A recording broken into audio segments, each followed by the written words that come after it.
누가복음은 1장에서 4절까지 이 편지의 목적을 담은 서론격의 이야기를 하고 있습니다. 그리고 이후에는 이제 2장까지 이어지는 것은요, 세례 요한과 예수님의 출생을 예고하고 있고요. 그리고 천사들의 예언과 찬송으로 가득한 시 4편이 등장합니다.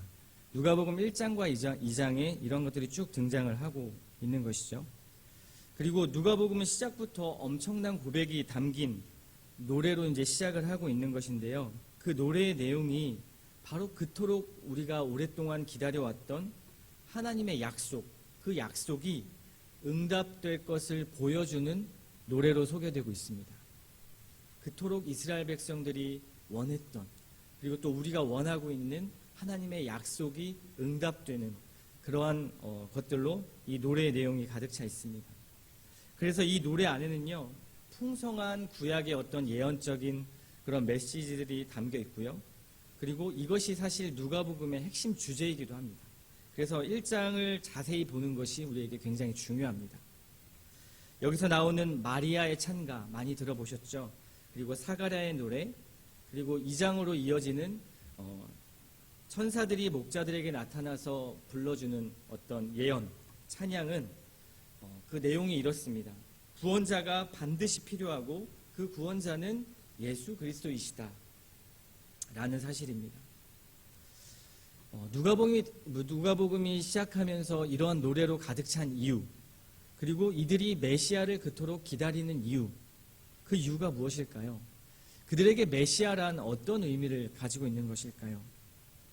사실 구원이 필요하다라는 이 사실은요, 이 세상에 소망이 없다라는 전제를 가지고 있습니다. 구원이 필요하다라는 것 자체가 자기에게 소망이 없다라는 전제가 깔려 있는 것이죠. 한번 생각해 보십시오. 여러분에게 구원이 왜 필요하십니까? 그리고 여러분에게는 왜 그리스도가 필요하십니까? 그리고 구원을 얻기를 원하신다면 무엇으로부터의 구원을 얻기를 원하십니까? 그리스도께서 우리의 메시아 되심으로 말미암아 여러분은 어떤 변화를 꿈꾸십니까? 그리고 그 예수님은 나에게 어떤 열매를 주셨습니까?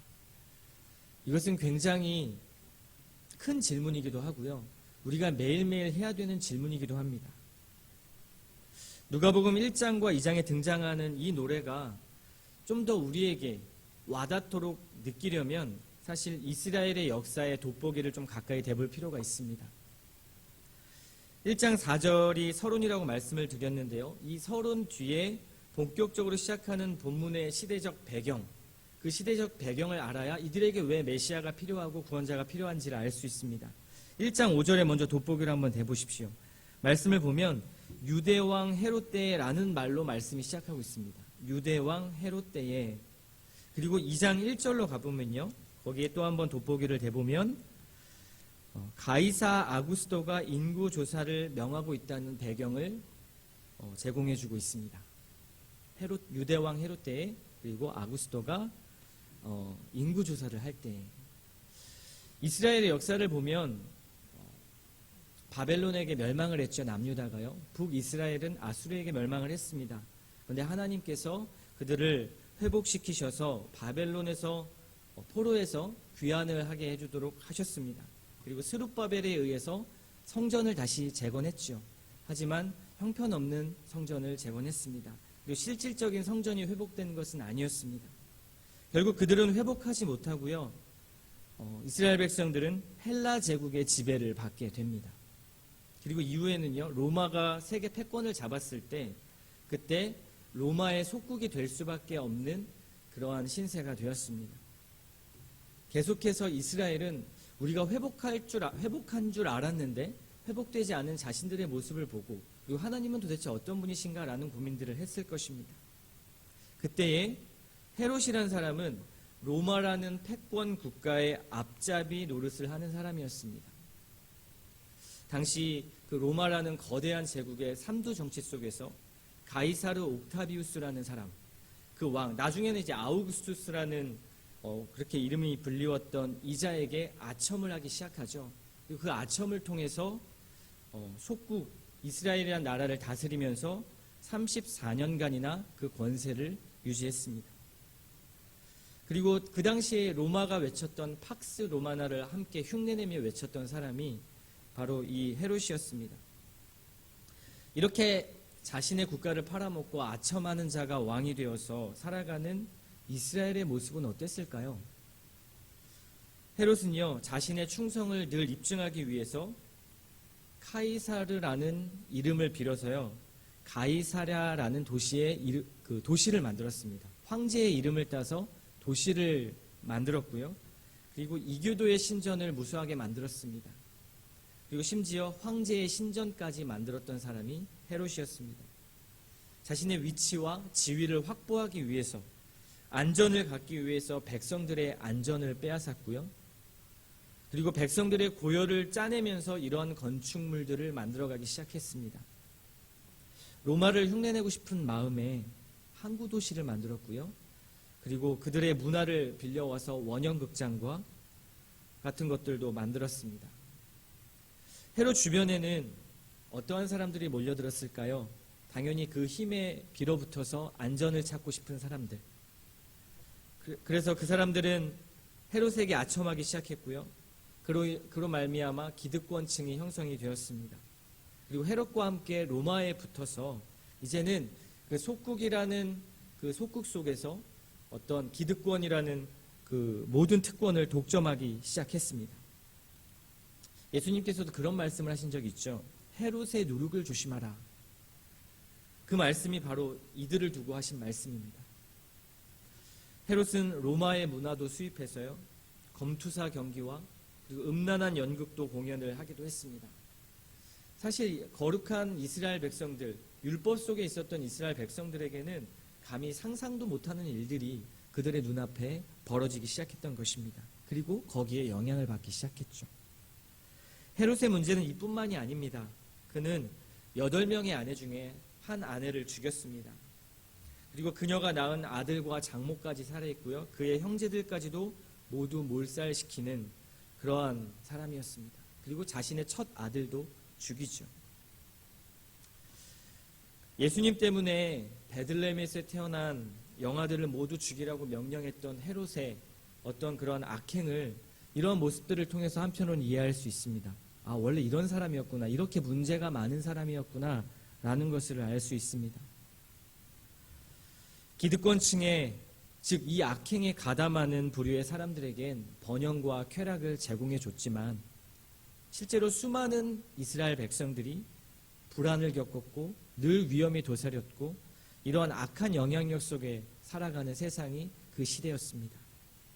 어쩌면 이스라엘의 역사상 최악의 바닥을 찍는 시대, 오히려 바벨론 포로 때는 하나님께서 선지자를 통해서 하나님 나라를 회복할 것이다 라는 소망이라도 있었겠지만 그들이 다시 돌아와서 이제는 하나님이 우리를 위해서 어떠한 일을 하실까라는 기대 속에 있었지만 이제는 그것도 잠잠해진 시대, 어쩌면 역사상 최악의 바닥을 찍는 시대가 바로 유대왕 헤롯 때라는 이 말에 담긴 의미일 것입니다. 이들에겐 구원이 필요했습니다. 69절부터 71절까지의 말씀을 한번 보십시오. 우리를 위하여 구원의 뿔을 그 종 다윗의 집에 일으키셨으니 이것은 주께서 예로부터 거룩한 선지자의 입으로 말씀하신 바와 같이 우리 원수에게서와 우리를 미워하는 모든 자의 손에서 구원하시는 일이라. 이들에겐 구원이 필요했는데요, 이런 원수의 손에서 구원이 필요했습니다. 여기서 원수는 당연히 1차적으로는 이스라엘을 괴롭히는 나라들을 의미할 것입니다. 또 로마와 헤롯의 악행의 손이 될 수 있겠죠. 그런데요, 우린 이 말씀을 조금 더 넓은 의미로 이해할 필요가 있습니다.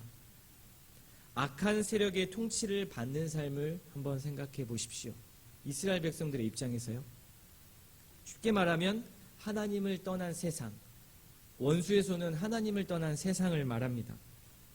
그 속에서 살아가는 사람들의 삶은 어떨까요? 개인적으로도 사회적으로도 국가적으로도 모든 것이 고통일 수밖에 없습니다. 이것이 사실은 근본적인 문제죠. 그런데 누가복음 1장 77절 말씀에 보면 사가랴는 이것에 대해서 굉장히 의미심장한 고백을 합니다. 한번 77절을 보십시오. 주의 백성에게 그 죄사함으로 말미암는 구원을 알게 하리니. 아까 69절부터 71절까지는 원수의 손에서의 구원을 말했습니다. 그런데 77절에 가보니까 그 죄사함으로 말미암는 구원을 말하고 있습니다. 죄사함으로 말미암는 구원. 우리는 사실 수없이 이 말씀을 듣죠. 예수님의 십자가 대속을 믿으면 구원을 받았다라는 말씀. 이것은 그리스도인이라면 누구나 다 알고 있습니다. 그런데 한번 생각을 해보십시오.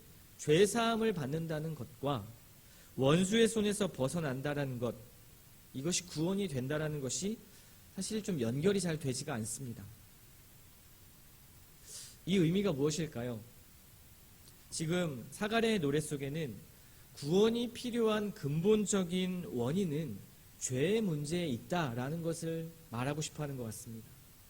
죄가 무엇입니까? 하나님과의 관계가 깨어진 것이죠. 하나님과의 관계.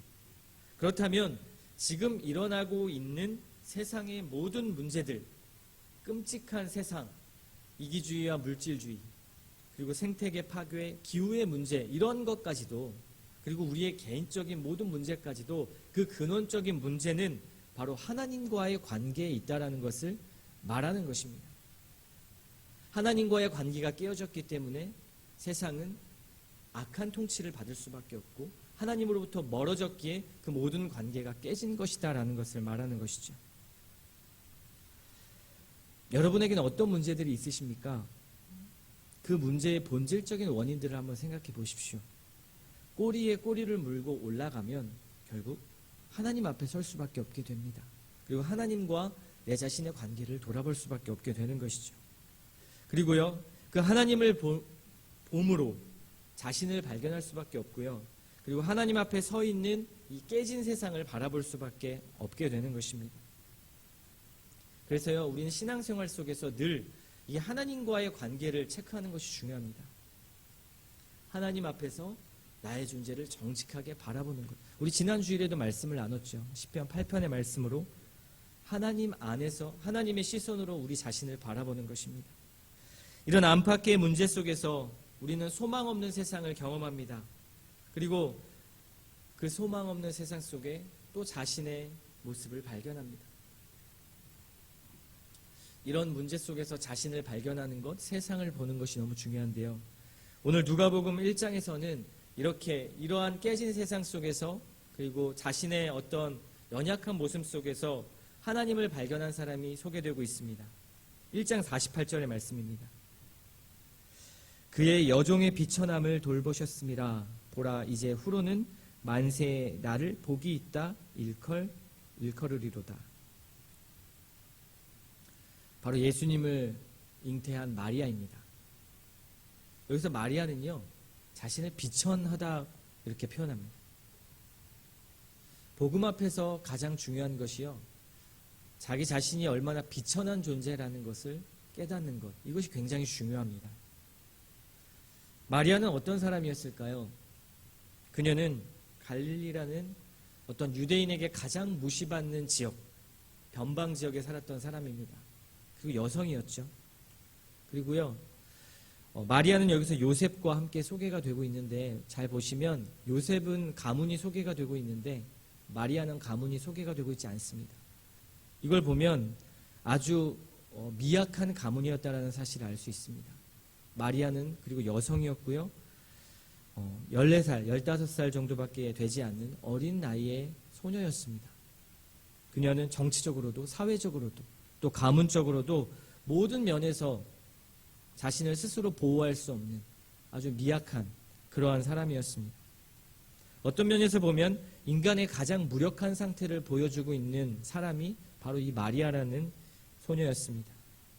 그런데 그녀가 자신을 표현할 때 비천하다라는 표현을 하죠.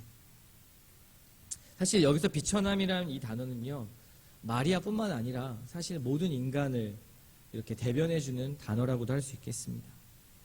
구원이 반드시 필요했던 사람들, 세상에선 버림받은 것처럼 보이는 사람들, 그 대표가 마리아로 소개되고 있는 것이죠. 이 마리아는요, 하나님 앞에서 자기 자신을 봅니다. 깨진 세상 속에서 자신의 존재가 얼마나 무력한지를 알고 있었습니다. 그러나 다른 한편으로는 이 비천하고 제일 연약하고 무력한 여인이요, 자기를 표현하기를 어떻게 표현하냐면 만세에 나를 복이 있다라고 자신 있게 고백합니다. 그리고 자신이 가장 위대한 복을 얻게 된 사람이라고 하나님을 찬양합니다. 소망이 없는 세상이고 희망이 없던 자기 자신의 상황이지만 예수 그리스도를 품게 되니 그보다 더 큰 소망이 없다라는 것을 고백하는 것이죠. 사랑하는 성도 여러분, 우리가 살고 있는 세상을 한번 보십시오. 여러분 뉴스를 한번 보십시오. 정치, 경제, 사회, 문화, 종교, 그 어디 하나 사실 소망을 가질 만한 곳이 없습니다. 사람들은 기댈 곳이 없어서 기대려고 하는 어떠한가를 찾게 되는데요, 사실 그 기대하고 찾았던 것들이 결국 우리에게 주는 것은 절망만 반복하게 할 뿐입니다. 그리고 각자 자신을 돌아보면 비천하다고 느낄 만한 지점들이 있습니다. 연약한 부분들이 있죠. 해결되지 않는 문제들이 있습니다. 하지만 아까도 제가 말씀드렸지만 이 모든 근본적인 원인이 결국 하나님과의 관계에서 시작되었다. 하나님과의 꿰진 관계에서 시작됐다는 것을 볼 수 있어야 됩니다. 그래서 예수님이 이 땅에 오신 이유가 이것을 회복하시려고 오신 것이죠. 어떤 지점에서 여러분은 삶에서 무력함과 비천함을 느끼십니까? 저도 굉장히 그런 것들을 많이 느낍니다. 말씀을 늘 대하고 하나님을 믿고 찬양하지만 여전히 내 자신이 무력하다, 비천하다, 그리고 하나님 앞에서 거룩하지 못한 것 같다라는 생각을 많이 할 때가 있습니다. 그리고 앞으로 또 미래를 살펴보면요, 세상을 보고 제 자신을 보면 정말 칠흑같이 어두운 터널을 걷고 있다라는 생각이 들 때가 있습니다. 보이지가 않는 것이죠. 그 안에서 여전히 어떠한 소망을 찾으려고 합니다. 그리고 하나님의 말씀을 붙잡으려고 하지만 세상이 너무 거대해 보입니다. 그리고 제 자신은 너무 연약해 보이고요, 하나님 앞에서 더욱더 죄인이라는 사실만 보게 됩니다. 제 자신의 어떤 개인적인 문제와 세상의 문제가 저를 짓누릅니다. 여러분도 그러시죠?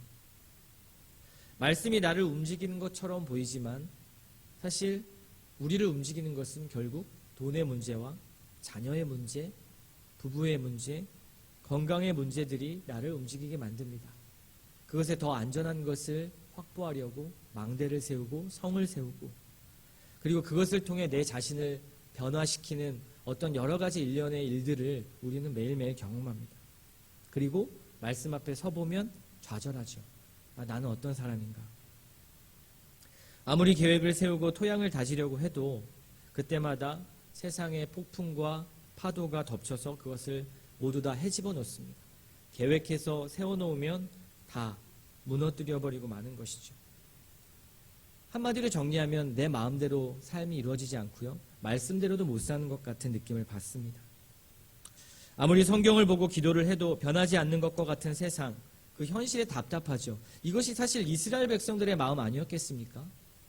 하나님이 세상을 회복하시고 하나님의 나라를 가져오신다고 말씀하셨는데, 메시아를 보내주신다고 하셨는데 여전히 세상은 헤롯 왕 그리고 로마의 속국 아래서 살아가고 있는 자신들의 모습을 발견하는 것이죠. 하나님이 잘 안 보입니다. 아니, 좀 더 강하게 말하자면 이런 세상 속에서, 이런 나의 무력한 삶 속에서 하나님은 도대체 무슨 일을 하고 계십니까? 하나님은 살아계신 건 맞습니까? 라는 질문을 하고 싶어지는 것이죠. 그런데 누가복음은 이런 우리들에게, 그리고 이스라엘 백성들에게 말합니다. 하나님은 그런 세상을, 그런 너를 회복하기 원하셔서 창세부터 지금까지 일하고 계신다. 그 일을 위해 역사의 정점인 예수 그리스도를 준비하셨고 그분을 통해서 하나님의 약속을 이루실 것이다. 그래서 내가 예수 그리스도를 보냈다라는 내용이 바로 누가복음의 내용입니다. 우리는 마리아의 고백처럼요, 가장 비천한 존재임을 깨달으면서도 가장 복된 존재라는 것을 동시에 깨달아야 합니다. 마리아는 왜 자기 자신을 복이 있다고 말했을까요? 단순히 그리스도 예수 메시아를 잉태했기 때문에 자기를 복이 있다고 말했을까요? 한번 50절부터 55절까지의 말씀을 보십시오. 하나님이 지금도 어떤 일을 하고 계신지를 보십시오. 읽겠습니다. 긍휼하심이 두려워하는 자에게 대대로 이르는도다. 그의 팔로 힘을 보이사 마음의 생각이 교만한 자들을 흩으셨고 권세 있는 자를 그 위에서 내리치셨으며 비천한 자를 높이셨고 줄이는 자를 좋은 것으로 배불리셨으며 부자는 빈손으로 보내셨도다. 그 종 이스라엘을 도우사 긍휼히 여기시고 기억하시되 우리 조상에게 말씀하신 것과 같이 아브라함과 그 자손에게 영원히 하시리로다. 아멘. 어떤 일이십니까? 온 열방을 하나님의 나라와 백성으로 삼으시겠다고 말씀합니다. 하나님의 성품과 가치를 세상의 가치와 역전시키셔서 드러내 보이시겠다. 아브라함에게 약속하신 대로 그 일을 내가 지금도 이루겠다라고 말씀하고 있습니다. 하나님은요, 이 일이 완성될 때까지, 즉 우리가 요한계시록에서 보는 것처럼 예수 그리스도께서 다시 이 땅에 오셔서 하나님의 나라를 완성시킬 그때까지 계속해서 일하고 계실 것을 말하고 있습니다. 우리에게 메시아 예수님이 왜 필요한지를 매일매일 묵상하십시오. 그리고 사가랴와 마리아의 이 고백처럼 나는 어떤 존재이며 그리스도가 무엇을 하셨는지를 기억하십시오. 가장 무력한 존재이지만 동시에 가장 복받은 존재라는 것을 깨달으십시오. 지금도 하나님은 여전히 일하고 계시고요. 여러분의 삶 속에서 돌보고 계십니다. 내 상황과 어떤 능력에 상관없이 하나님이 일하시죠. 우리의 능력이 필요 없습니다. 이 사실을 믿는다면 우리는요, 가장 무력한 현실 속에서도 이 소망의 노래를 부를 수 있습니다. 마리아처럼, 사가랴처럼. 바로 예수님을 노래하는 것이죠. 가장 어두운 현실 가운데 오히려 하나님을 찬양하는 삶으로 나가는 것입니다. 바로 예수 그리스도가 우리 안에 있기 때문에, 그분이 우리의 모든 삶의 영역에서 구원자가 되시기 때문에 그렇습니다. 그런 우리가 고백할 수 있는 말씀은 히브리서 13장 15절의 말씀인 것 같습니다. 이 말씀을 읽고 말씀을 마무리하겠습니다. 그러나 우리는 예수로 말미암아 끊임없이 하나님께 찬미의 제사를 드립니다. 이것은 곧 그의 이름을 고백하는 입술의 열매입니다. 이 복음의 은혜가 있는 자는 하나님을 찬양할 수밖에 없습니다. 사가랴처럼, 마리아처럼. 왜냐하면 그분이 우리의 구원자이심을 믿기 때문에 그렇습니다. 오늘 아침에도 이 예수 그리스도가 우리에게 왜 필요하신지, 그리고 나는 어떤 존재인지, 그리고 하나님께서 나를 위해 무슨 일을 하셨는지를 묵상하십시오. 그리고 그분을 찬양하십시오. 오늘 이 아침 기도 시간이 그런 은혜의 시간이 되기를 소망합니다.